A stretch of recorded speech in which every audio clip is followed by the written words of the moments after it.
Well, welcome, and good afternoon, everyone. Thank you for coming indoors on this glorious day out there, but I assure you it will be well worth it. It's a fine day for science, as they say. And Paul Rose is our guest today. I want to point out right away that immediately following this, there's a reception for students at the Dickey Center. It's a chance to meet Paul and to talk more about what he's done and just share time with one another. And the student reception is sponsored by the student group, the Dartmouth Coalition on Climate Change. I'm Ross, Virginia. I direct the Institute of Arctic Studies here at Dartmouth. I'm professor in the Environmental Studies program. And this talk today is part of our seminar series on polar science, engineering, and society. And it's part of our IGERT graduate PhD program in polar environmental change. Often when I get to introduce speakers, I usually have a litany of sort of degrees and affiliations and that sort of standard academic stuff. But with Paul, I think he's best introduced by really the list of things that he's done and who he is in all the different communities with whom he interacts. If you want a title for Paul, he's the Royal Geographic Society's Vice President of Expeditions and Fieldwork. Paul's website, and I encourage you to visit his website. We're just going to bounce around the top of some of these things here. But it introduces him as a very experienced and popular public speaker, science support and field logistics expert, polar guide, professional diver and instructor, mountaineer, and yacht skipper. And it's really true. All these things are true. But it's really the interface between science and communication that really, that's why Paul is here, and this is the interface with our programs here at Dartmouth. Science requires people of many different talents in order to be successful. It requires scientists, people who do support, people who communicate the science to the public. And without all these roles functioning at a high level, then the science isn't done and we don't know what scientists have contributed to society. Paul's been at the front line for 30 years, working with scientists, communicating science on really important issues around climate change, the future of the polar world, the oceans, biodiversity, ocean acidification. You go on, there's just a long list of things that Paul has contributed to. He does this through amazing feats. They seem like feats to many of us, but for Paul, it's just doing his job and supporting science. He's inside caves, he's diving in caves, he's in cold polar waters, he's leading people in science projects on the Greenland ice sheet, on the Antarctic ice sheet. He's taking youth groups across the desert sand dunes of Africa to build community and international understanding around the future of the environment. So how did he get into this? Well, I think Paul developed a set of mountaineering skills early on, and as he told my class this morning, his first job was to figure out how to sustain this lifestyle, right? And where would it lead him? Well, it led him to the British Antarctic Survey, in part, and for 10 years he was the base commander at Rothera, which is the main British research station on the Antarctic Peninsula. And it was, I think, really there where this interface between his support, his understanding of science, and his ability to work with people that really shone through.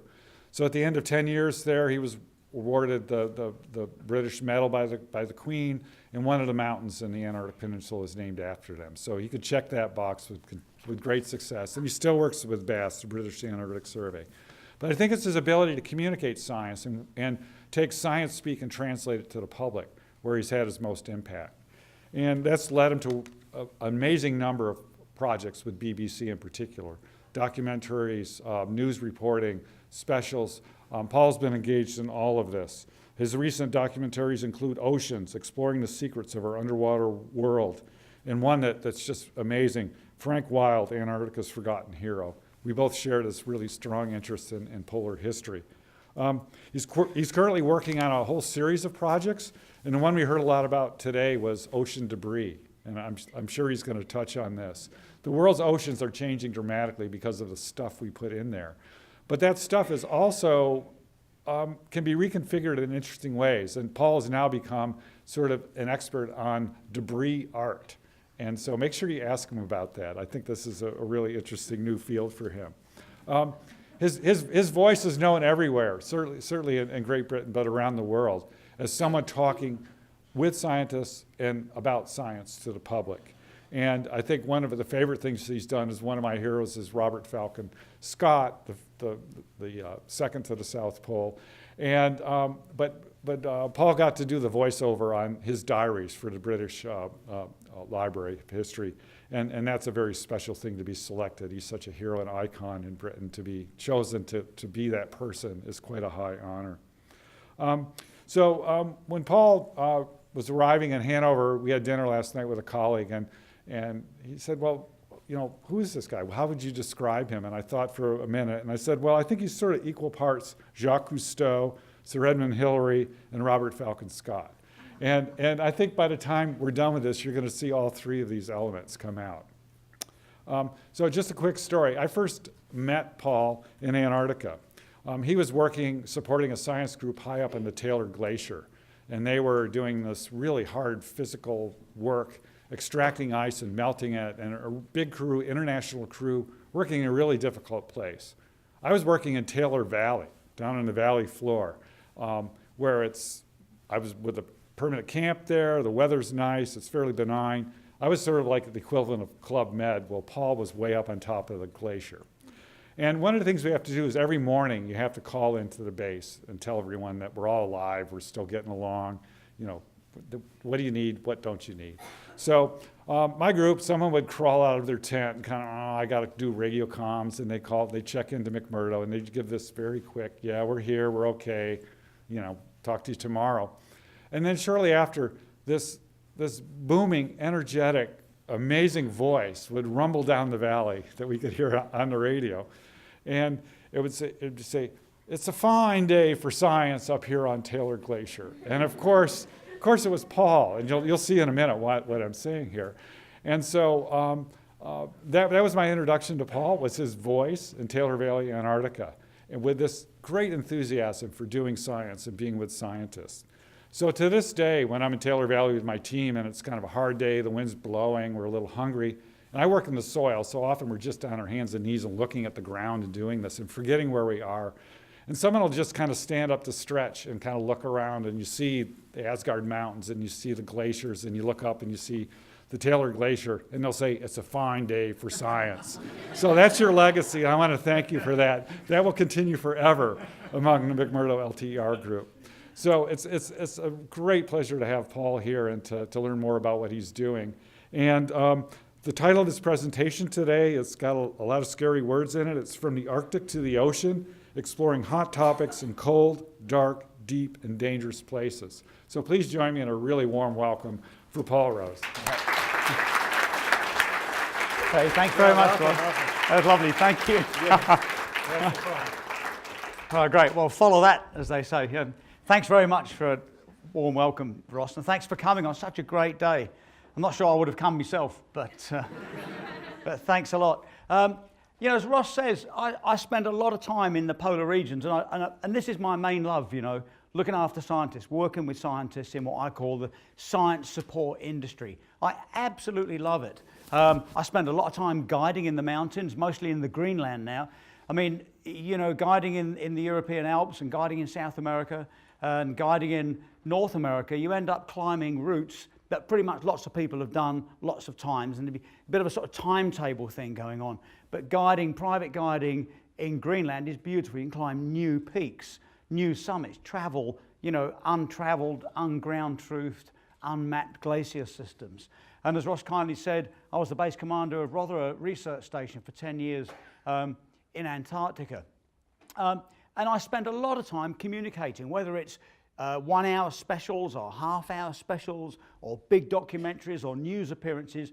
I'm always trying to communicate either an important science matter or a piece of factual story or some sort of global issue to people, often to millions of people, which is a great privilege and a great piece of excitement. You think, well, I'm communicating to millions of people, so you've got to get it right.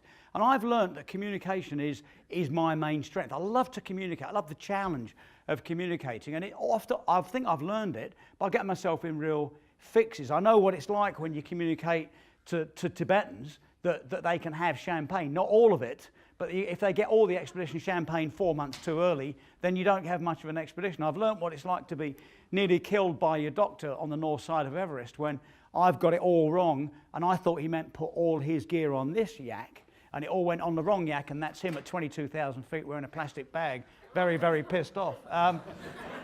And I know what it's like to have these sort of language difficulties that we take for granted. This is Denali, the West Buttress. I've worked on it 13 times, been to the summit 6. And those of you that know it, there's 14,000, there's the Kahiltna Glacier, windy corner around the corner. And this is halfway up the head wall, and you probably know that the normal routine is to leave here quite light. It's the first time the personality of the mountain changes, and then go up the head wall to 17.2 for the summit bid.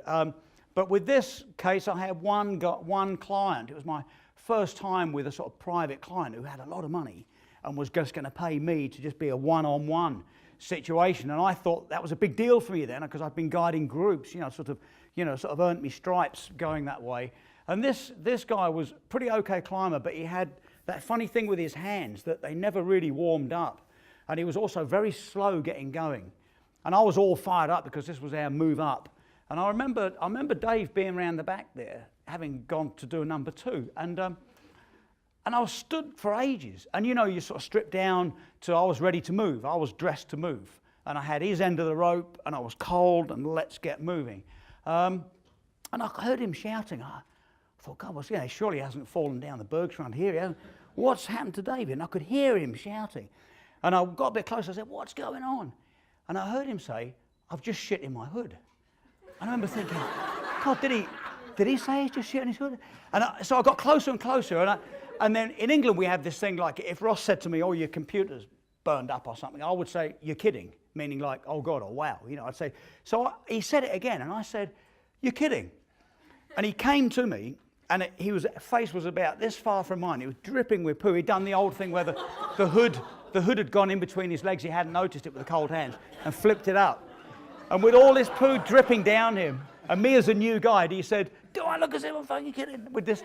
And I remember thinking, well, there you go. You need to learn about communication. So the theme of my talk today is about the importance of communicating and my part in it, and the sort of tricks or equations or grooves we have to find to communicate complex issues, not the least of which is science. But I feel that you need to know something about me. I learned in Alaska about 5 years ago, the Alaska Forum on the Environment, from this lovely little old, very powerful, beautiful Alaskan lady. And I'm not sure if it was Alaskan Inuit or how the tribal things fitted. But she was fantastic. It was a big audience of about 1,200 people.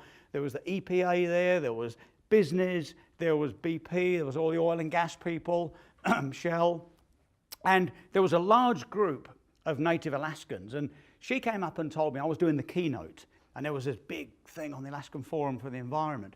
And she said, do you know what we like? She said, we like it if we learn something about you before you start speaking. And I thought that was really nice. What a lovely way of introducing, because then rather than sit back and say, here's something to do with communication, who is this bloke standing in front of you, Paul Rose? And to capture it, I've put this up, because I'm defined by diving. I do a lot of other stuff, mostly in the polar regions. But diving is the activity and the thing that keeps me going. It's a defining activity. It's a defining, and dare I say it, sort of beautiful moment for me when I'm in the water. And I clearly remember the day I was 11. And on television was Jacques Cousteau living the ultimate dream of traveling around the world on Calypso with his men. It already was living under the Red Sea, on Conshelf 2. He'd co-invented scuba diving. And Hans Hus had made those fantastic black and white shark documentaries, really beautiful, wearing the old ex-military equipment. And this man, there he is, Mike Nelson, as played by Lloyd Bridges on Sea Hunt, was popping up on my television every week. Although we didn't get it every week in England, we got it sort of every other week or something. And he was having proper blokes diving adventures. He was rescuing people from crashed airplanes, rescuing people from flooded mines, and all the beautiful women in the world wanted Mike to teach them to dive. And I was 11, living just east of London, long way from the sea, and I'd just failed this terrible thing called the 11 plus. In those days, when you were 11, you had to take an exam. And everybody passed this exam, and then you went off into the right school. It was a bit of a filter system. But even my Herbert mates all passed this exam, and I managed to fail it. So that meant there was all these good schools and the sort of okay ones and the ones where needed a bit of help. And then there was these ones over here where no one went to. Well, I went there. And I remember thinking, I know nothing in life except I want to be a diver. And I clearly remember it. And in fact, it was when I was 17 I actually became a diver, and I'd done my swimming pool work and diving in the quarries and learnt everything, and finally you get to go in the sea as a diver. And because I dreamed about this so intensely, that first dive was exactly as I knew it was going to be. I knew exactly what that sea was going to feel like when it came in. I knew exactly how it was going to feel to see the weed moving around, the crabs on the bottom. And it was the first time in my life I really felt that vital freedom that we get when we're doing exactly what we want to do alongside nature. And it was a marvellous moment. She'll never forget it. And I think that's a way for you to hear who is this bloke Paul Rose, mucking around talking about science in the polar regions. But if you did ask me to choose something, I would say I'm a diver.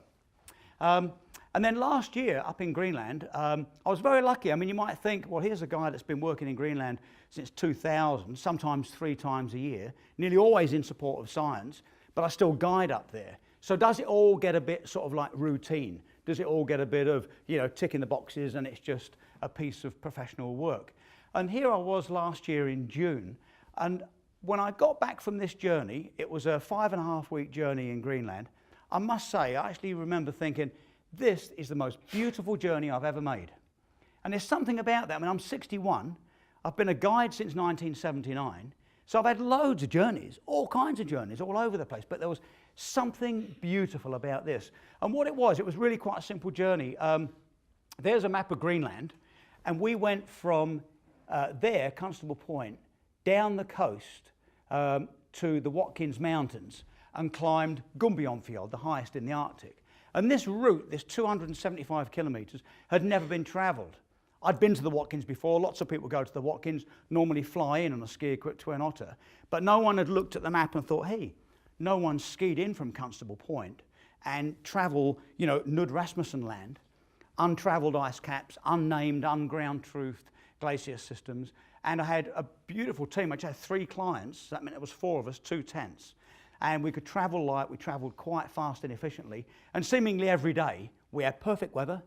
We climbed new peaks. And when we got to the 2 ice caps that had never been traversed, we named them, all that lovely thing about naming your peak. And then when we got to Gumbionsfjord, the highest in the Arctic, it was in such good condition that the North Face route that I put up in 2002 was in great condition, and I led us up there and we climbed that. And it's, the point I'm making is that even though I've been guiding all these years, so many thousands of days in these regions, there's something great about looking back and thinking, hey, it still means a lot to me. It was a beautiful, beautiful journey. I love being in Greenland. I'm up there for science mostly and private guiding. And as Ross was saying, that my journey that I do a lot is the ice cap crossing. I was the first to lead it commercially. It's a lovely route. It's Nansen's old route, a Masalit to Kangulaswak. And depending how you go, it's around about 500 kilometres. It's a great journey, and it's something I'm really good at. It's a long, mindless, physical grunt. And it's nice to have these little niches where you can say, you know what, I'm really good at that, and say, I'm good at a long, mindless, physical grunt for about 5 weeks. It's a tremendous journey. It's a long way. You pull a sledge, weighs about 105 kilos, and typically I'll take 5 clients. The idea behind that is that then we can go in 3 tents, and it's a good weight and energy balance. And it almost doesn't work. It's so beautiful. It's so far, and when you start the journey, you're on the east coast, it's uphill, the snow's at its softest, it's warm, the sledges are at their heaviest, and let's face it, you're sort of fresh out the box. You're sort of, well, here we go. And away we go. And we set a system up where we sort of ski for 9 hours.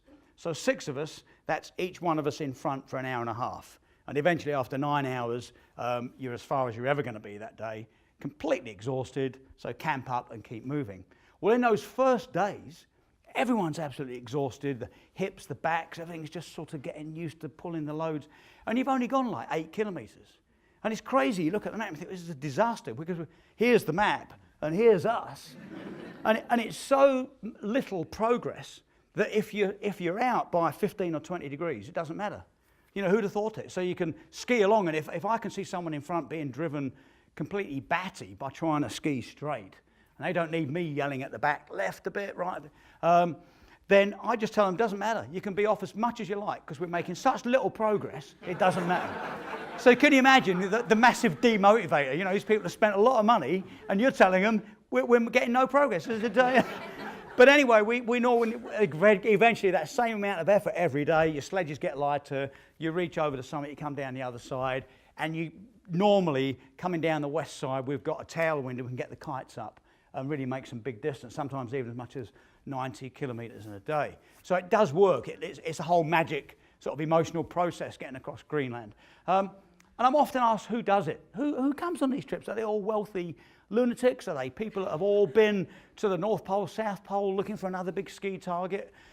Who does it? And it's all those things. But I always like to talk about this guy who, he was one of these people who was very passionate, super keen to do it, but had no skill set at all.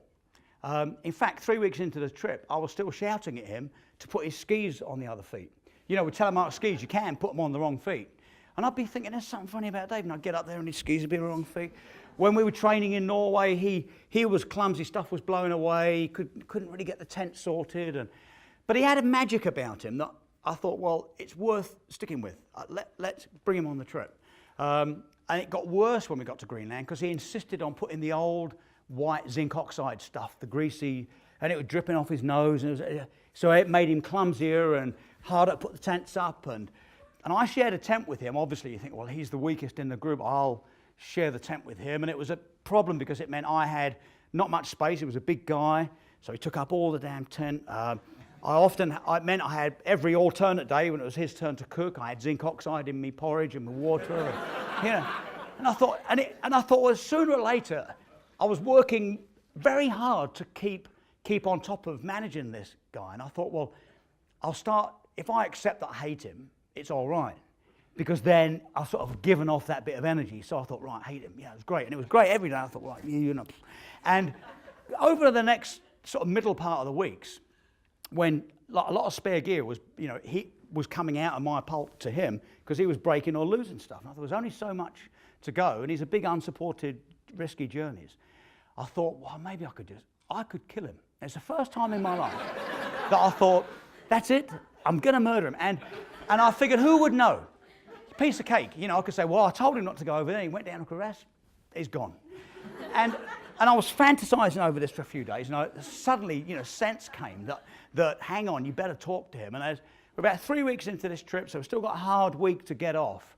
And in many ways, that last week is hard because we've lost a bit of weight, injuries are kicking in a bit, you know, all the sort of food is getting a bit thin. There's a sense of, wow, we've got to get off this ice cap. And I sat down with him and I explained all. I didn't tell him I was going to murder him. But I had a good thought of think about it, and I just said, you know, Dave, you've got to sort yourself out. And I think the main thing, rather than tell you 20 things, is just don't put this sun cream on so thick. Just do it, you know, because it's the ultimate disaster. You know, I'm talking to a guy with it dripping off his nose. And he said, no, he said, I've got to put this on because I've telephoned in sick from work, and I can't go home with a suntan. So I immediately... So I went from hating this guy, wanting to murder him, to I fell in love with him. I thought, what a great guy. I absolutely loved him. He was using the satellite phone about every 3 days. And that was another thing that drove me nuts. I'd get the satellite phone back all greasy and assumed he was calling his girlfriend. But he was actually calling in sick. So that sense of commitment and personal engagement meant everything to me. And these are the kind of people that I love to deal with. And that sense of beauty and vitality and exposure that we get in the outdoors does have a double-edged sword, as we all know. This is us on Gumbion, the highest in the Arctic, and beautiful mountain. And this is us coming up the final ridge from the north face down over here. And when I first had a team together to climb it, they were clients who were technically brilliant, the opposite of Dave. They were just unbelievably great. But, you know, I would not hazard a guess. I'm sure they're technically more competent than I was at the time. But they weren't Greenland experienced. So there was a sense of, well, we better hire somebody to go climb the north side of Gumbion. And I'd always wanted to do it. I knew it was unclimbed. So we looked at the maps, looked at the photographs, and you know, with a new route, it's hard to tell where that route might be. Where's the weaknesses? Where's the strengths? Where's the dangers? The funny old satellite images with clouds on them, and you know, bad photographs. So we said it was worth a go. So I got there. We did the usual kind of thing, moved up in fairly flat weather, expecting the good weather to get better, and I found myself for the first time in my life being pushed by the clients. And normally I'm really good at saying, well, look, hang on, you know. But I stupidly thought, well, I'll keep at it then. I thought, I'll keep at it. I couldn't quite see where we were. And, you know, it was getting high, big winds. It was really, really cold. It was always -30. It was windy. There was a lot of snow aloft. And when I was calling back for weather, they said, well, it's not going to get any better. So after about a week and a half of picking and finding my way around, I realized we were getting near the summit. And I said, well, let's just go. Well, let's, you know, strip down, we'll go. And it was a day of power, you know, big gaps coming in the clouds and snow aloft and spindrift everywhere. And we could see bits, patches. So we went for it and summited. And I remember being on the summit thinking, all I want to do is get down. Just get down from here. And while we were there, my son, who'd come along to help, and I'm doing the obvious, trying to get pictures, get people to put the gloves back on, let's go down, looking for the route. Scott said, hey, he said, what's that up there then? And quite obviously, I'd led us all up the wrong mountain. And I'd climbed that one right there. And you'll see that on the Danish maps that that's now known, that's called Paul's Mirage, that mountain. I'd got turned around on this ridge down there. I'd climbed the hard bit, got turned around on this ridge and made good progress, convincing myself we came over that thing, oddly enough. So you can't hide, can you? You can't suddenly say, well, it's government policy or it's work policy or, you know, the dog ate it, or any terrible excuses. You've got to stand there in front of the clients and say, yep, we've just climbed the wrong mountain. I'm so sorry. So then we did come down, and as you can see by this picture, we did actually make it. Took us a week to get organised back at base camp and come up. And it's that sense of risk that isn't just the risk of you might fall off something or in something or someone might hit you or you get cold injuries or something. It's the personal risk that always excites me. It's that lovely sense of exposure. You say, well, here I am. You know, you're right. We have just climbed the wrong mountain. You can't hide it. So it's that sense of energy from nature that I assume everybody gets excited about. But when I communicate it via television documentaries or the news or speaking engagements like this, I sometimes find it very hard to communicate issues on the ocean. It's me that's passionate about the ocean, not necessarily the audience out there.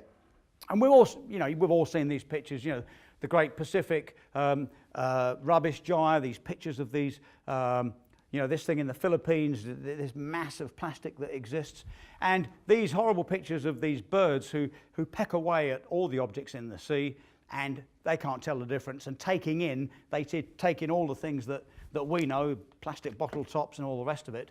It fills up their guts and they explode. So when I speak to people about the largest ecosystem on the planet, which is the oceans, and 99% of the space on the planet is the sea, and how little we know about it, when you add on top of that the tons and tons and tons of rubbish that goes in the sea, the problem is so vast, it sort of roots us into immobility. You know, people just go, well, nothing we can do. Can't get my head around it. So I've been hunting for ages as a way to bring it to life.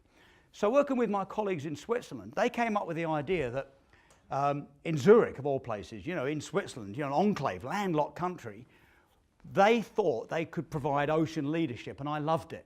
Because it immediately asks the question, what's Switzerland doing providing ocean leadership? Well, one thing, a few years ago they won the America's Cup, so that's one thing about it.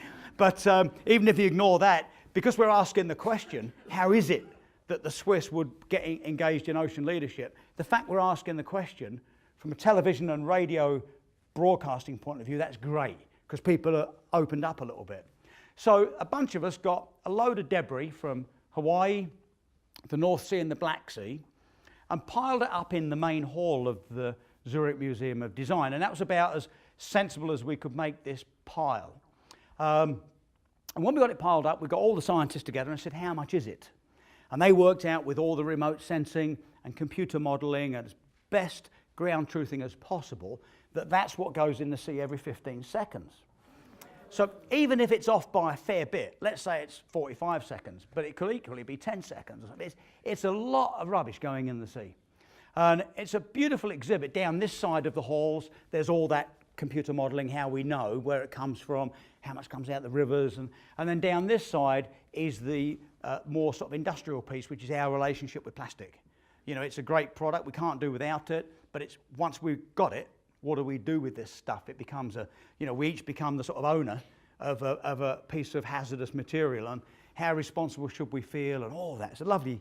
So I was so excited by it that I managed to work with the Drossos Foundation, and we're going to run it. It's now in Hamburg and it's running around Europe, and I'm the one that's bringing it to London in autumn of next year at the Royal Geographical Society. We're lucky there because our main entrance, the new one, is all glass, and it will fill it. So it will look to the passers-by that, wow, the Royal Geographical Society is full of flipping plastic. What's going on? So we think we're going to get a lot of interest. I followed that up by diving in Lake Geneva. I spent a lot of time in Switzerland, and we got about 110 divers, and we all swam round the bottom of Lake Geneva, gathering all the stuff that shouldn't be in there. And of course, you can't go wrong. Classic Geneva, you know. I did a bit for television before I went in, and the radio were there, and I explained that we're going to get this stuff, and we're going to turn it into beautiful objects after, you know, fish, ducks, geese, and swans, and we're going to auction them for ocean awareness charity. And I did all that and sort of waved goodbye to the camera. And you know what it's like when you're diving, you're sort of standing here. So I went down like that, and only went there, and I found a handbag full of money. So only in Geneva, you know. So I came back up. I said, "I'm sorry about it. Handbag full of money," you know. And we carried on, and we swam around and gathered all the things, you know, Vespers and shopping trolleys and plastic and all that kind of stuff. And then it was made by youngsters into these beautiful objects. I was really excited about it because it means that people are then asking the question, why are you swimming around in a lake picking up rubbish when you're talking about the ocean? And that's lovely because they're asking a question. And we can say, well, it's so vast, we can actually touch it and feel this, as well as cleaning up the lake and making the point, don't throw stuff in the lake. We're engaged in marine debris somehow. And then I wrote about it in a magazine and said I'm going to do it in my hometown of Windermere, which is the Lake District in England. It's the home of England's largest lake. It's a real sense of national pride. And yet we tend to treat it a bit like a bottomless pit for our waste. Some people throw stuff in. So I did some stuff on television, swam around with a big team, picking up things like whole toilets and car batteries. We had 262 divers from all over Britain, so it made it the largest of its kind. We had 400 shore-based and boat-based volunteers, and we collected tons and tons of rubbish, about 10 tons of rubbish. We were lucky enough to get good television coverage, including National Geographic. And with all that rubbish, our goal is to make these beautiful objects. You know, something about art, isn't there? If you look at a beautiful object and think, oh my God, it's made out of car tyres and plastic bottles and all the rest of it. Or my favourite at the moment is that we're doing a test where you walk into a studio and here's all the horrible bits that you can't do much with. You know, chip packets and all nasty little horrible grotty bits of plastic and everything. It looks just like a horrible pile. But then when you turn the light off, the other light comes on, which is a spotlight, and the artwork is the shadow that's projected. And they've been very clever with that. And then there's a big team that's going to build the largest piece of debris art in the world.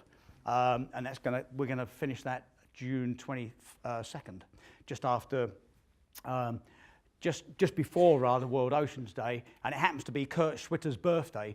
If you haven't heard of him, he's the famous father of debris art, apparently. I didn't heard of him either. So there you go. That's our plan. And it's a way of engaging people with ocean debris issue. And as Ross kindly said, I've been doing a lot of work on it. I'm just back from Hong Kong on a project there, and I go back again, World Oceans Day, 7th and 8th of June, on a big ocean debris art project. So this meant we got good coverage, and from that, I got my new television documentary, which is this project here, where there's this company called Ecover who make household cleaning goods, and they've come up with an idea that they pay fishermen to bring in plastic they find from the sea. Normally it's discarded, of course. It's a real problem when you're going out fishing and you're trying to get fish and you get all this debris in the net as well. They pay them for this, and then it goes then to a reprocessing plant in London, and that gets turned into the bottles that has the domestic cleaning information. It's very clever stuff. So I'm doing a television project on that coming up as a way to communicate the sort of weirdness. I'm going to do I've done one day's filming already. I'm going to do a day where I do some autopsies on seabirds, because they're found in seabirds and fish, the tiny little pellets that you use as abrasive soap, you know, exfoliant soaps and whatnot. Some of those are plastic, and they're tiny, they don't break down, and they become like little micropollutants and go in the birds and the fish. So the way of doing that is I'm going to do some autopsies on some seabirds. So we need these constant little tricks to keep the audience involved. So I'm going to be cutting up a bird, and some people go, oh God, what's he doing that for? But at least they'll be listening to my ocean debris message. And similarly, when I did the program on Nansen, you know, my big polar hero, I've been lucky enough to do quite a number of these historical explorer documentaries. And Nansen, I thought, would be an easy one to do, because I know his stories, I know everything about this man, and we filmed in Norway, all over the place. We were well up in Arctic Norway and Svalbard. And I must say it was an easy, delightful piece, because the audience got the message, and it was well written, I knew it, and it was a great few weeks producing this, presenting this documentary. But there was one moment where we needed the innovative communication that I'm talking about. There's all these hero shots, and if you see it, you see me I've run dogs for years in Antarctica, till we had to get rid of them in '94, and I'm whizzing past the camera, running dogs, doing these bits to camera, and the classic sort of hero shots. There he goes again. Wow, fantastic. But it was a complete nightmare, because I got there, we got the dogs, and this lovely old Norwegian who showed us the dogs, and I got on them and I couldn't run them. It had never happened to me before in my life. I'm used to running dogs who speak English, if you like. So you can shout left and right and dogs to go and whoa to stop. And even if they're sort of from different parts, you can still get by running dogs. They sort of tend to think, oh, this one knows what he's doing. But I couldn't. I was whizzing around in circles. They were going over there. It was a complete disaster. With the short daylight, it was a real nightmare. So in the end, the old boy, he was getting a bit frustrated. I was getting embarrassed. The crew, you could see the film crew thinking, that's funny, I thought he knew what he was doing. You know, I never. So in the end, I got the guy, and although he was an old guy, but he was a tall, fit, and I got him, and I said, the only way we're going to do this is, you can't quite see it, but on the sled there's a bag. I said, I'll get you in that bag, you know. I said, tell you what, every time I say something, and you shout it in Norwegian. So we did. So for 2 hours, this poor old guy laid in the bag, and I shouted, you know, left, you know, run to the dogs, and it worked a treat. And I remember letting him out after 2 hours, and he said, you know, that was the worst 2 hours of my life, he said. But at least it meant I could do the documentary and look as if I was some sort of hero whilst talking about my polar hero. Similarly with Frank Wilde, I mean, this was a beautiful documentary. We had no idea that the Frank Wilde story was so rich. He was everyone's sort of second in command. Shackleton, Scott, Mawson, they all loved him. He was a technical genius. He could do sort of anything. In the polar regions, he was in his prime. He could do anything. His element was the polar regions. But no one had really ever heard of him. And then, interestingly enough, there was a story that he died in Africa, but they'd lost his ashes. So where was he? So with some help, we managed to find his ashes. And his dream was to be buried on South Georgia next to Shackleton, the boss, as he called him. You know, that was a great love between these two men, and you know, he wanted to be there. So we, on television, were able to go find these ashes, tell the whole African story, and then bring him to the Antarctic, bury him next to Shackleton, and then go down onto the peninsula and tell the whole Antarctic journey. So it's a lovely bit of television when you get lucky like that, because you don't need to work very hard at communicating, because the story tells for itself. The more you know about him, the more you love him, and you don't have to be interested in polar stuff to find the story very interesting. But it was my first time doing television on a tourist ship. There's not much money floating around at the moment, as you know. So in the old days, we'd have had our own dedicated ship and helicopters, never knows what. But the story was we could go down on a tourist ship. And fair enough, why not? You know, live in a bit of luxury and travel on the tourist ship. But what soon came to light is that when you're on a tourist ship, when you get off the ship, there's 110 people wearing red jackets with you. So every time we try to get a bit of peace and quiet, and we'd leg it around the corner and try and do something, there'd be people in the background. So when you look at that film, as well as I hope enjoy the film, you'll see that actually a lot of my pieces to camera are a bit obscure in the background. That's because we hit on the idea of me standing on bits of floating ice, and then no one else could get out there, and I could deliver these fantastic bits to camera about being anywhere other than on a bit of ice. But it was a way of getting the message across without upsetting our tourist friends. And when I'm at work, I'm often, Ross and I, we can be having a beer together, and we talk about problems and things that we've overcome and challenges that we've faced and how we managed to get through it. And that's natural human conversation. And I do it a lot on this project here. You may not recognize this submarine or this man here, Anatoly Sagalevich, my colleague, but you might recognize that picture because that's the picture of the Russian flag being planted under the North Pole about 7 years ago in the great geopolitical claim. And it's this submarine and Anatoly that did it. And I had the opportunity of working in Geneva, that's Geneva there, working on this micropollutant project, for years.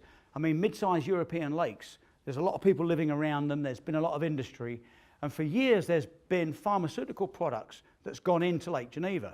And they were keen to measure what effect this might have. I mean, they're horrible things, antibiotics, hormones, you name it.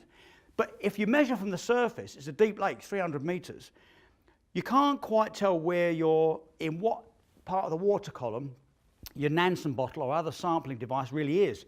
Because that water column is very active. You might be at the same depth, 50 meters say, but because that column is moving with the algal bloom, they said, we want to get that bit in the algal bloom and see how it actually fits. And is it really impossible? It's too deep to dive, 300 meters, and particularly they wanted core samples. So I got together with Anatoly and Ferring Pharmaceuticals and EPFL, where we're going to go, and brought the whole thing over to Lake Geneva. And we did the classic thing of ground truthing it. The only way to measure that is to ground truth it. So we got this tiny mass spectrometer from Woods Hole, and I promised not to break it, and we clamped that onto the side. And Anatoly looked after all the diving, and I looked after all the science support, meaning to make sure every dive was as full as it could be of science equipment, and ran the core sampler and all this kind of business. And I did that for the whole summer 2 years ago, and me and Anatoly would be there in a 2-meter sphere, and then all the gubbins, all the technical stuff is also inside that 2 meters, and it'd be me and Anatoly, see, it's quite a big fella, and we'd be jammed up like that with our knees interlocked for 6 hours. And we'd have these great discussions, and he used to ask me questions about climbing and mountaineering and bivouacking and sailing, and I couldn't get a word in. And one day, I said to Anatoly, when you're stuck, like when they were around the North Pole, they had a lot of trouble coming up because the ice had moved and their radar had broke, and there's big dramas on the Titanic, and he's got a big team, and there's a lot of financial risk as well. I said to him, how do you get by? How do you do these things? How do you communicate all these complicated issues? How do you keep the team motivated? And, how do you actually do this? And he just got his business card out, and he said, that's how I do it. And it says on there, Anatoly Sagalevich, hero of Russia. He said, that's all you need to know. And I remember thinking, God, imagine that. Imagine if you could do all these great things just by sort of magically being a hero. But it's not the way we live. It's certainly the way not I live. I need to constantly hunt for tricks and methods and equations to get large numbers of people to hear these messages. And my passion is the ocean. As a young boy of 11, I wouldn't have known this, that 99% of the place on the planet is the ocean. You three-dimension the whole thing. That's how big the ocean is. It's almost immeasurable. And I always used to say less than 10% has been explored. And then just recently, NOAA came up and said it's 5%. And this consortium called Ocean Leadership, who are a really good bunch, on there is Sylvia Earle and all this great group, said it's about 5% of the ocean floor. And look at that, less than half the percent of the water. So that's how vast and how difficult it is to work and understand the oceans. And then even more so, there's probably people here that contributed to this. I did the World Ocean Census, a 10-year interdisciplinary multinational project. Brilliant, 10 years, World Ocean Census. So there was big projects, nearshore marine projects, you name it, all at sea for 10 years. And we had this enormous party afterwards in the Natural History Museum of London. I highly recommend that place for a party, by the way, because if you're trying to find somebody and it's enormous and everyone's buzzing, you can text them, you can say, I'm drinking champagne under the backside of the Brontosaurus. And say, oh yeah, there you are, I'll come and find you. Enormous, all the great and good said about what they did. You know, we'd found 6,500 new species, thousands of kilometres of ground-truthed ocean currents, new ocean current, particularly the Australian current, the ocean abyss, more accurately mapped, you know, big celebration. And I asked the question, obviously, you know, predictably enough, what about this 10% number? Has it changed? They said, oh no, we're a long way from anything like understanding 10%. So I get really excited about that great unknown. So when it came to do this big series called Oceans, it was 8 1-hours. I had the promise of the money, but not the money. We had the promise of Discovery coming in as a partner with BBC. Could we actually do 8 1-hours about the oceans? And I remember thinking, we've got it. But I went back to BBC and they said, well, we've got it if. And I was like, oh no. And the if was, can you find a better way to communicate this? Can you bring things into a human scale? And I remember I'd spent, you know, a year and a half putting this thing together. And I would constantly stand in front of them, sort of foam at the mouth and do all these great things, but I couldn't get them to totally commit. So they said, we need a way for you to tell us that's very different. And I went in the end, I thought, well, I'll talk about the Mediterranean, because in Europe we tend to think of the Mediterranean as our local sea, we know everything about it. But not many people understand that through the course of history, it's been up, down, somewhere in the middle. It's been at a lot of different levels. And I felt that was an important consideration when we went to each part of the sea. So I went to Mallorca, and there's a series of caves that I know a little bit about that the scientists are working in. And where they find all these lovely, interesting formations, those of you that are cavers will know that those formations, these pillars and stalactites and stalagmites, only form in air. So by swimming past them, for a start, it means I can make the point that the water must have been a lot lower. And then where these, and you can see the things like this, I had this idea that people would be watching the television, half of them saying, wow, great, I'd love to be in there. The other half going, oh my God, I wouldn't do that for anything. But at least they're watching the flipping television and I can talk about sea level change. And in particular, there's some beautiful formations coming up, a small picture of it here, where they've discovered that these lumps that form up on these formations are indicators as to where at some point it was air and then water, and other places where it was fresh water and salt water. They do that by doing chemistry on these lumps. From the ceiling of the cave, water drips down and brings with it calcite. And when that water in the cave is so very still, the calcite forms into like little ice flows and sits there. And then when the water changes, it sticks to the columns, up or down. And they can measure it. And I tried to do this on a computer model. And I could see people falling asleep as I was explaining it. I was getting really excited. But by swimming around in these areas, it almost gives people like me a license to tell a very, very powerful story. And this was one of the big tricks. And I remember this was the film we made. I took it back to BBC and I said, right, here you go. And we plugged it in. And sure enough, it worked a treat, exactly as I'd hoped it might work for the main audience. And that was that half of the commissioners were on the edge of their seat going, wow, this is beautiful. I'm getting it. I'd love to be there. The other half of the commissioning team did literally have their hands over their eyes thinking, oh my God, we're going to pay this guy to carry out this sort of crazy behavior. But at least they were watching the screen whilst I talked about past sea level rises and the fact that the Med at one point was damn near dry by diving in these kinds of places. And that meant that gave us the license. So there was a great relief. Right, you're away. You can go and get the project going. So I stuck with the Mediterranean. I thought it was a rich place to start because firstly, it's not as expensive as all the others. And it meant I could tell big, interesting stories. So we'd done the geology. And then what about the megafauna and sharks? Well, not many people know that in the Med, these big sharks have got 6 gills. And 6-gill sharks are really rare. You've got them off the Pacific Northwest. There's a few places they come up from about 2,500 meters, and every once in a while at a new moon, no one knows why they come up on a new moon. They come up to about 50 meters, and disappear again. And there's been little fleeting glances. Divers have had glimpses of them. They've been filmed from submarines, they've been filmed from remote operated vehicles.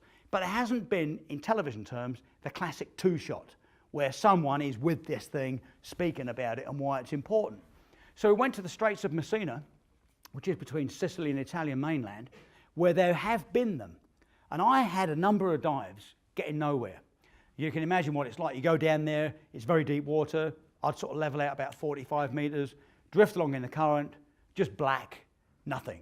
And we'd come up, and I had 3 or 4 dives like that, and basically ran out of time before it happened to find a needle in a haystack.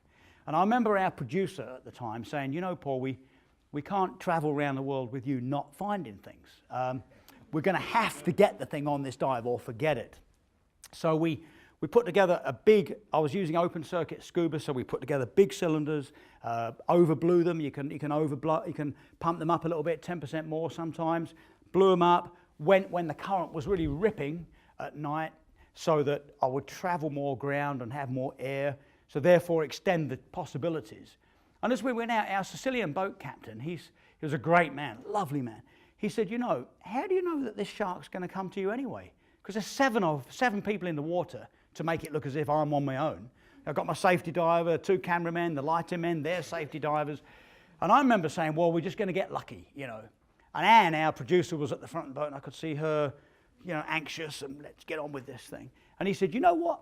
And he went to the back of the boat, and he got a big lump, it's about 8-kilo lump of fresh tuna. And he says, you want to tie that on your weight belt? And I'm thinking, you know, I'm well committed here, but these are predatory sharks. They're the size of a great white. And I remember thinking, well, I am committed, but not sure about that. And it was amazing. And then out of the dark, my risk-averse producer, I heard her yell, that's it, get it on him, get it on him, get it on him. You know, didn't matter anymore. Just, you know. So sure enough, I got very lucky. Had about half an hour dive with nothing. And then the last 10 minutes of the dive, you see it on the film, you can't see it, but their eyes are green. And these 2 huge, beautiful green eyes came up. And we had this beautiful sort of 10 minutes together where I was in the 2-shot with a 6-gill shark. And with megafauna, you can't go wrong with stories like that. I mean, I was in Mozambique, I've been trying to tell stories of the symbiotic relationship that exists on the reef. You must be aware that, you know, a lot of big fish rely on small fish for getting their gills and leading edges and mouth parts cleaned. And this symbiotic relationship, when you mention symbiotic sometimes in television circles, they go, oh, God, big long word, you know, we're not interested. But by telling it in Mozambique, where there's 500 of these mantas, and they pull into this part of the reef and get their leading edges cleaned by the fish. They pull in another part of the reef and get their mouth parts and gills cleaned.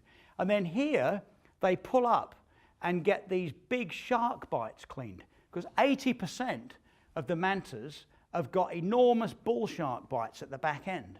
And when they pull up on the last cleaning station, it's a bit like walking down a high street on a Saturday. You get your hair cut over here, you go to the gym over there, and you go over there.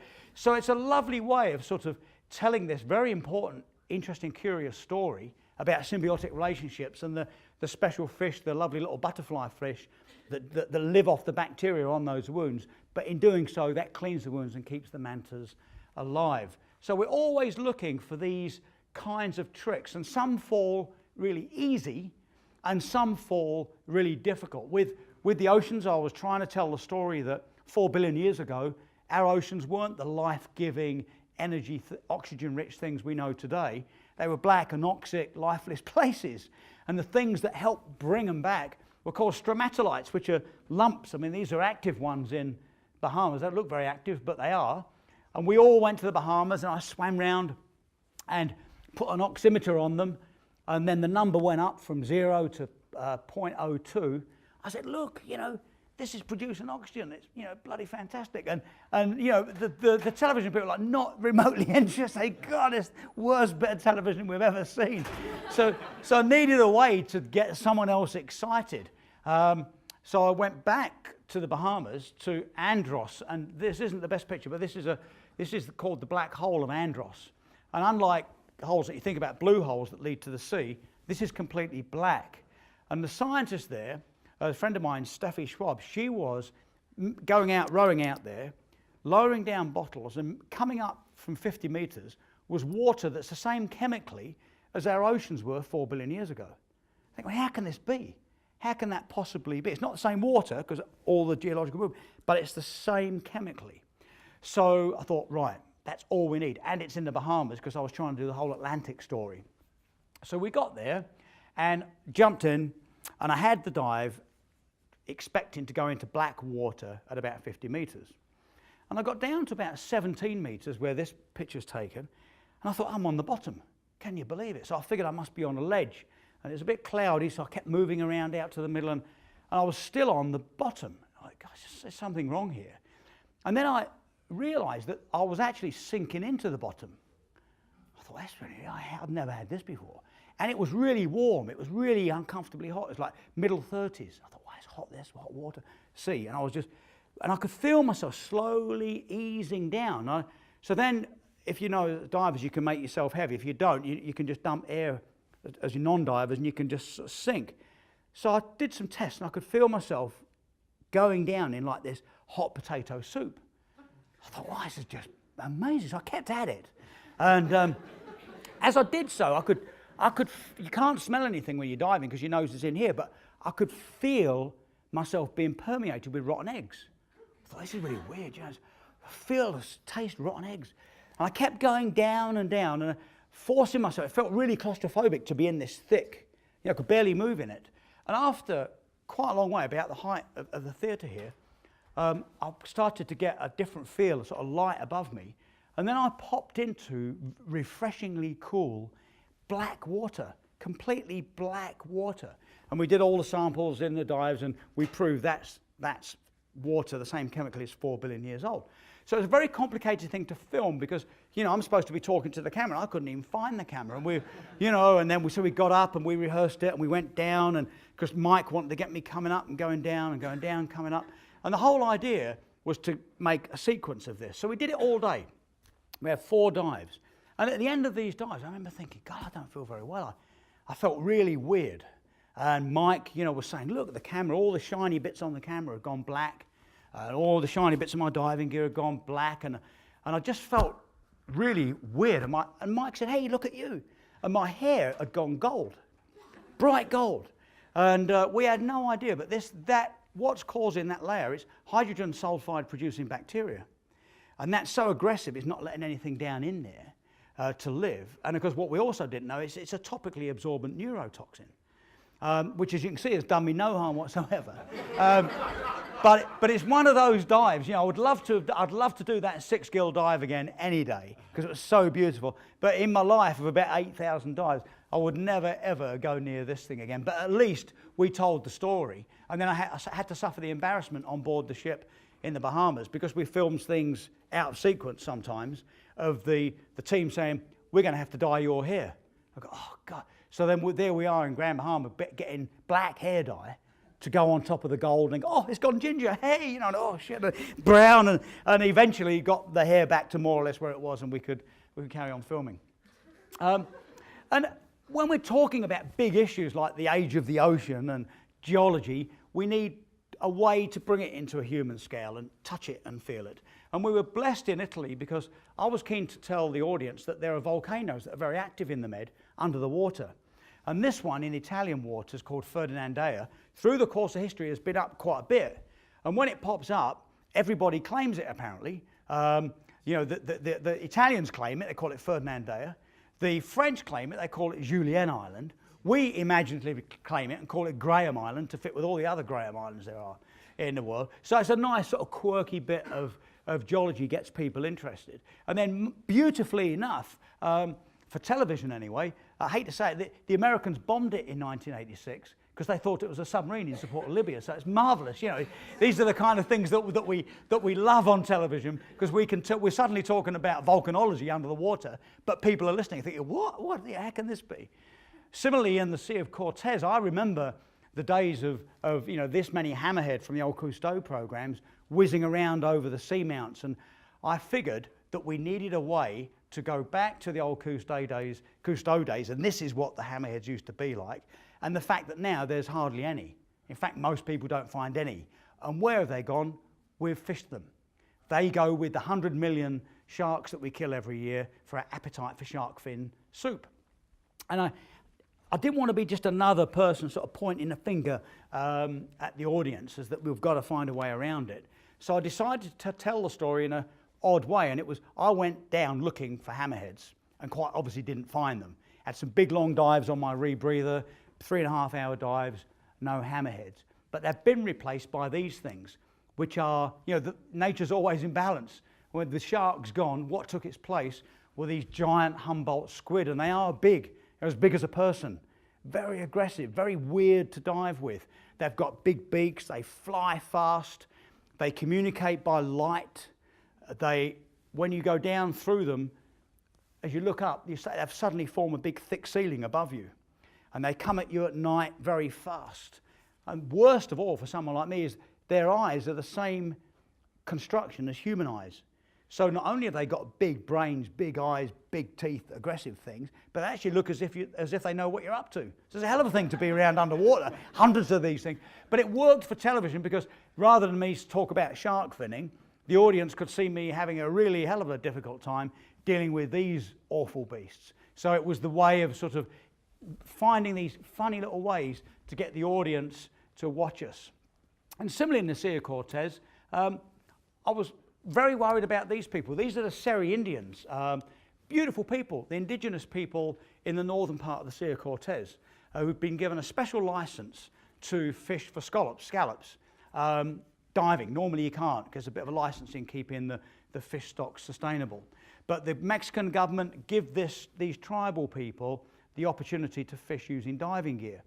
And I was really worried about the way we were covering it, television-wise. The crew were tired. It was the end of a long month in the Sea of Cortez, and there was a sense of, let's just knock this off and go home. And I'd met these people before. Now, they're an Inuit group caught between time zones. You see it all over the world. Some of them are taking good advantage of modern day activities and development, and some haven't. So there's alcoholism, drug use, there's this whole sort of mix in there. But I love them, beautiful people.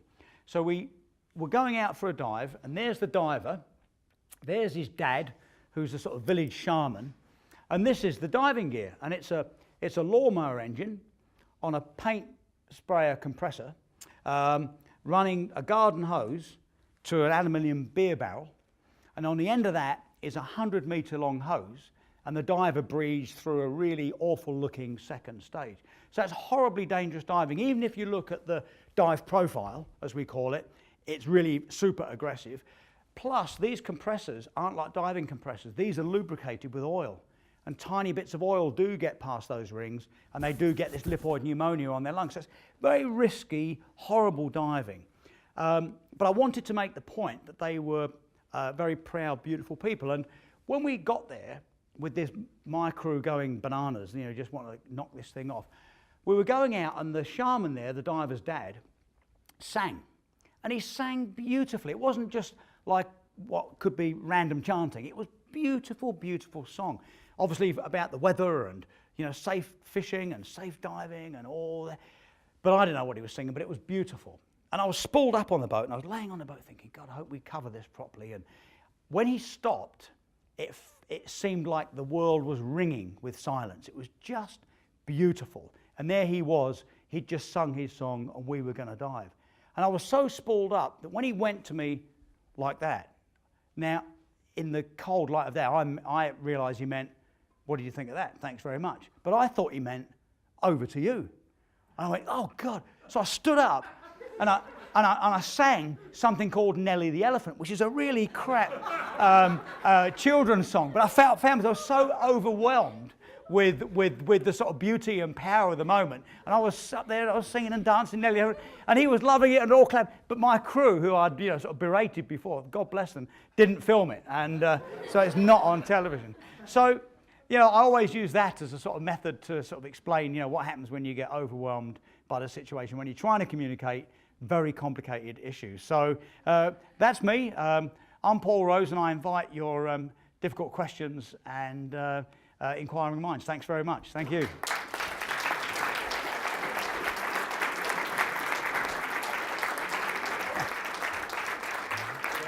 Yeah. We have some people with microphones. We're recording this, so if you have a question, just identify yourselves and we'll get your microphone. Oh, yeah. I'll take question on anything. Oh, yeah. Oh, yes. Yeah, we just have to wait for the mic so it gets picked up on the recording properly. Yeah, great. Great. Hi, that was fantastic.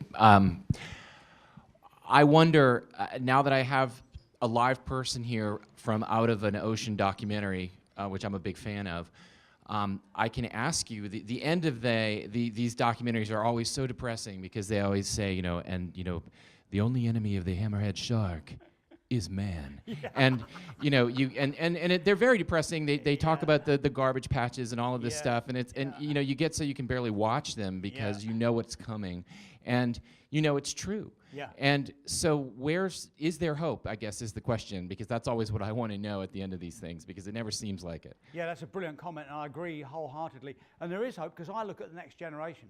I really do. I'm working a lot with the next generation. I always look at them, and I see the next 30 years being some really smart solutions coming in place. For instance, the overfishing, we're really getting somewhere now. I was just in Hong Kong again, and there's the appetite for shark fin soup is still there, because it used to be that if you went out and sort of barehanded got a shark, then you had the right to the fin, and that was sort of given as a thing. Well, of course, if that still existed, we'd be all right. But against the background of commercial, it doesn't work. But with the benefit of social networking and the pressure that comes from instant communication, we are really getting somewhere, even in places like Hong Kong. You still sit on the menu, you can still go in restaurants and there's a display case with shark fins in it. But we are getting somewhere. And similarly with plastic in the oceans, a lot of people know about it now. There's lots of clever solutions coming up. And even when we talk about the depressing fact that when the plastic goes so small it becomes a micropollutant, it then, oddly enough, becomes a magnet for other toxins, and then the fish get it, and we have it in us. There isn't a cup of water in the oceans that doesn't have plastic in it. And so it's in us, obviously, it's in the food chain. But I feel we are getting somewhere. I feel we have a chance of stopping the problem, which is the main thing. We're raising awareness, we're stopping the problem. When we talk about climate change, we're coming up with very clever, innovative adaptations to say the Arctic within all of our lives is going to be unrecognisable. But transarctic shipping is a very sensible, sustainable adaptation. And if we do that the right way, our generation will set a really high bar, a really high standard. The young ones come up thinking, you know what? The way they handled the Arctic changes was really great. The sensitivities to the indigenous people, the sensitivities to establishing pristine baseline studies, the very clean, smart, efficient transarctic shipping. I see these as opportunities for us to set the next example for the young ones coming through. So I feel we're getting there. I really do. I'm incredibly optimistic about these kinds of things. I don't think it's blind optimism. I'll leave blind optimism to my rock climbing. I'm constantly falling off rock. But yeah, I think we're getting there. And it's a very, very important comment that you've made, something that's very close to my heart. Thanks very much. Yeah. Oh, yes. Yeah. Right, thanks. When you were looking in the Mediterranean for signs of high water and low water, did you check out Malta? Because there's lots of ruins down below the water line, yes. Quite a long way down below the water line, which I think would explain that water was much lower at one time. Exactly, and I've dived those areas off of Gozo and Malta itself, down to those lovely ruins, and we decided in the end to not cover them because they wanted the trade and human impact on the Mediterranean to be covered by us diving shipwrecks. So we did the whole trade story and the ship design and all that business. So we were going to do that, and for television purposes, the cave diving worked a bit better because it was a bit more powerful. And classic television, the soundtrack to that thing is all doom and gloom, and and the voiceover is all about death and getting stuck and running out of there, So actually, but we do know about the Malta. That I've dived those areas around the back of Gozo as well. Yeah, beautiful. Have you dived there? Have you? No, I don't do diving, but I was aware of them when I was. Yeah. Oh, great. Yeah. Yeah.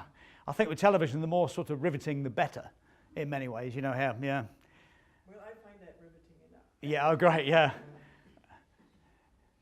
Yes, sir. Thanks. This is unusual. Normally with a roving mic, they're like, aren't they? or lots of different places. But here, people are pretty. That's very unusual. Yeah. Yeah. Just going inland a bit, what sort of submersible work has been done in Lake Baikal? This man, Anatoly Sagalevich, he's been to the bottom of Lake Baikal. Yeah, in that submarine. Yeah, he's a hero, you know, and yeah, he is. Yeah, he's Lake Baikal. He's the one that does it, and it's great stuff, and it captures the imagination. The figure I heard or read once that it contains 20% of the fresh water on the planet. Yeah. Yeah, fantastic. So it's, you know, it's things like this, and of course if we hear that as a statistic, because we're connected and interested, we get it. But for broadcasting, why not get a submarine in there, dive to the bottom, and then tell the story, which is exactly what Anatoly did, yeah. Yeah, hero of Russia. I just love it. Yeah. Yes, good, making you run now, yes, that's the... I was explaining earlier, normally in a big public lecture, you know, large theatre, I often get the adults, you know, professors and whatnot, saying, how do you go to the toilet at -40 on Mount Erebus? And the 11-year-olds going, how do you know the methane you collected in Greenland is from clathrate and not from animals or plants? Yeah. So you never know what's going to come, you know. So yeah, sorry. It's Yeah. okay.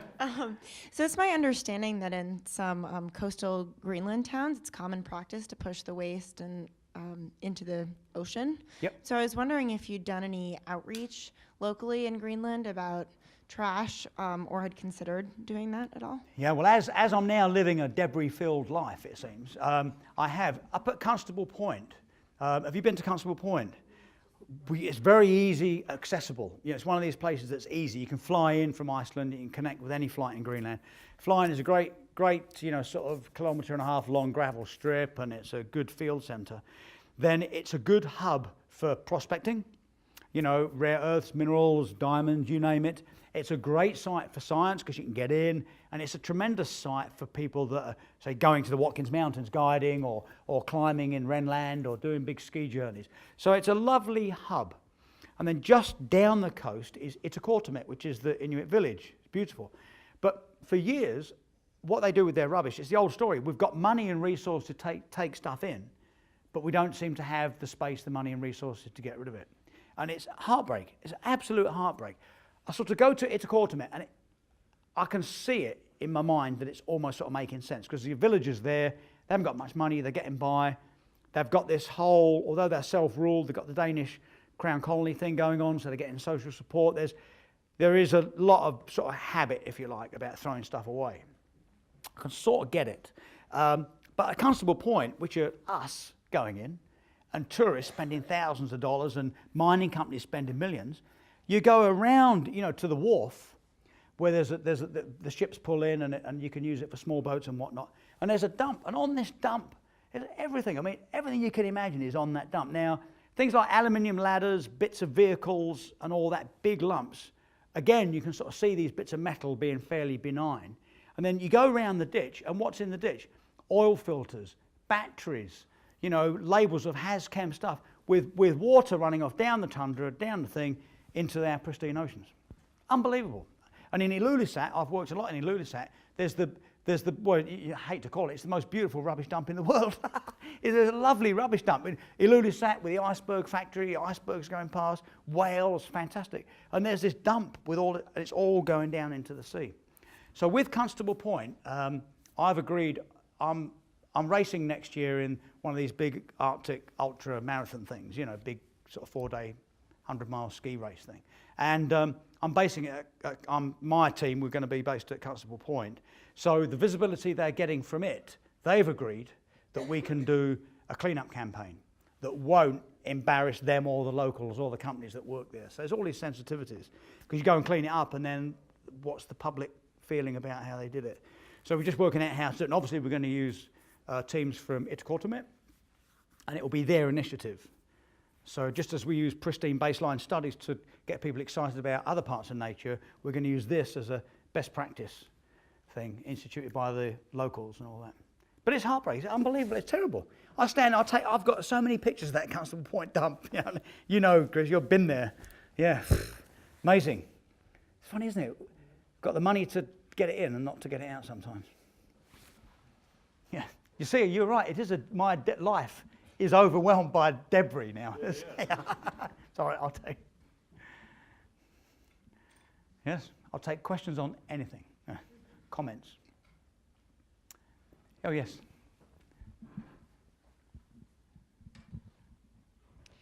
How many of the world's cities are sending garbage scows out to sea and dumping regularly? Yeah, it's a good comment. I don't know how many. I think New York does daily. I was wondering, does that? Not anymore? Not anymore, you said, yeah. Well, it's interesting because I was just in Hong Kong. And, it's a great place to be. There's a big sense of power underneath that city. But they haven't quite got this. They don't recycle much waste at all. It's too complicated because there's just such compact living areas. They use landfill and dump stuff at sea. There's an enormous amount of stuff. When you see the computer modeling for the Plastic Oceans exhibit, and you see where all this stuff comes from, river-located cities, and how it all comes in, it's just amazing. So there's this sort of, the oceans are so big, we don't understand it. It's out of sight, out of mind. It becomes a bottomless pit for all of our wastes. And that's the way we have treated the ocean. So it's quite some awful legacy, really. But I feel there lies the opportunity for us to set the right standard of intent and actual action, and also raise the awareness for the young ones coming through. So we need some young ones. There's no pressure. Yes, sorry. Can you tell me about Polar Bear, the ship that we saw? Polar Bear, yes. Oh, thanks for, God bless you. Thanks for asking. The Polar Bear yacht is a beautiful steel, 72-foot long yacht that I use up in the Arctic. It's not my boat, it's owned by a dear friend of mine, and I use it up in the Arctic and also use it for ocean yacht racing. There's a big ocean yacht race called the Fastnet, which is the sort of Grand Prix of ocean, and I race her on that, and will be again this year as well, August. So she's a beautiful steel boat. Was that she on the upper left photograph Yeah. of Constant Crane? Yes, that was, yes. That was us on the Fastnet. So she's beautiful, very fast, very big, very powerful, fantastic. And I love to sail, and I must say, running her in the Fastnet is a great thrill. And I brought her back from Norway through to England and got a race ready and sailed her down. Yeah, she's a fantastic, fast thing. Yeah. Oh, yes, I'm sorry. Sorry, Ross, thanks. Hi, thank you for coming today. On a different note, I'm wondering about how big is the jump in terms of demands from recreational diving to technical diving, and how large also is the gap from for opportunities to see foreign environments from what's within recreational limits to what's within technical limits? Yeah, it's a great one. That, what is the difference? How big is that gap between recreational diving and technical diving? And actually, it's not a very big gap practically. Using the kit and understanding the gas laws again and again and again, and really understanding what's going on with your gear is something that anybody can do. But where the gap is large is the mental awareness. It's actually, technical diving used to be really quite complicated practically. So because it was practically difficult to go buy helium, and because it was really complicated to buy the right kind of regulators and all this other business, we were making it ourselves and jury rigging all kinds of stuff together. So that engaged us very slowly in the mental shift. So now you can actually go, my rebreather is good for 100 meters, and you can go in a shop, plop down your money, pick up something, put it in your back, and go kill yourself. You think, well, shit, it's so easy to use and so easy to hurt yourself. But it isn't a big shift, and I encourage you to do it. Are you a technical diver now, do you think? No, but yeah, go for it. It's good, yeah. The gear's good. There's a lot of information out there. We're diving at 100 meters now, whereas, 100-meter dive used to be an enormously hostile place to be. But we can dive at 100 meters now without losing sleep the night before. And there's a lot of opportunity, because interesting, we're learning a lot about the deep abyss now. We are getting there. And we understand a lot of what's happening in the 50-meter range. Most nearshore marine biology occurs in 50 meters. But where the big gap is what's between 50 and 300. That whole range is an enormous world, and we're still discovering new species just like that. So there's lots of opportunity for brand new, every dive being a world's first in any old spot on the planet that's below 50 meters, really. Yeah. One more question. Oh, yes. Thanks, Ross. Yeah. Great. I haven't heard anything in a long time about the issue of dumping nuclear waste in the ocean. Back in the late 90s, I rented a room to a Russian student here who had been in the Russian Navy. Great. And he told me stories about the captain telling him to dump nuclear waste in the ocean. And he would say, we're not supposed to, and the captain would say, dump it. Yeah. So what are the issues now regarding nuclear waste from submarines and so on in the ocean? Well, when I live half the time in England and half in Switzerland. And when I'm in England, I'm in Cumbria, in the northwest, which is a beautiful national park. And on the edge of the Lake District National Park is a big nuclear plant. And that plant had a history of really bad problems, water leaks, discharging of waste into the North Sea, the Irish Sea rather, and a really terrible history, and some really frightening airborne exposure as well. So, you know, what did the government do at the time is they changed its name. So, you know, right, change its name so the reputation changes. And then also next to it, they built a huge nuclear reprocessing plant. So one of the big incomes for that part of Britain is we import nuclear waste and store it safely. Well, what's happening is there's an enormous debate about the safety of underground storage. Are we really confident about the geology? Do we really know what we're doing with this stuff? And so I'm engaged in a bit of that debate because I'm very active in the local community. I remember thinking, what? So I did some research, and there's apparently the nuclear regulatory committees from all over the world have an agreement of what consists of safe long-term storage for our waste. So you can imagine it's a broad-braced policy. Safe nuclear waste is this, and that's agreed universally. And I asked at this last meeting how many of them there are in the world, and there isn't one. So everyone agrees that this is safe, but somehow we haven't figured out how to build one. We haven't got one. There's not one on the planet. So, you know, I'm completely amazed. I mean, I'm actually a bit of a sort of closet fan of nuclear fuel and the way it works, because you see it work and you think, well, there's a lot of potential here. And I don't quite understand why we don't use the reprocessed waste as energy for another kind of power generation. I haven't quite figured that out in my head. Very basic questions. But what I can't figure out is how we can, you know, dump it, literally just dump it in the sea. I don't know how much is going on right now, but whatever was put there is still there, isn't it?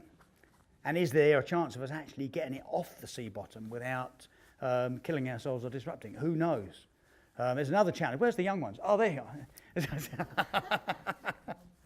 But it's a brilliant comment. Yeah, thanks very much. Yeah. Well, I want to thank everyone. Remind the students, all the students, young and old. Sorry. The reception at Dickey Center immediately following, and there's lots of good food there. So if you're hungry, join us. If you just want a good talk, join us too. And I want to thank Paul for an amazingly entertaining and thoughtful and instructive presentation. Thanks, Ross. Thank you. Thanks very much. Hey, thank you. Thanks. That's good fun, Ross. Yeah. Thanks a lot, Ross.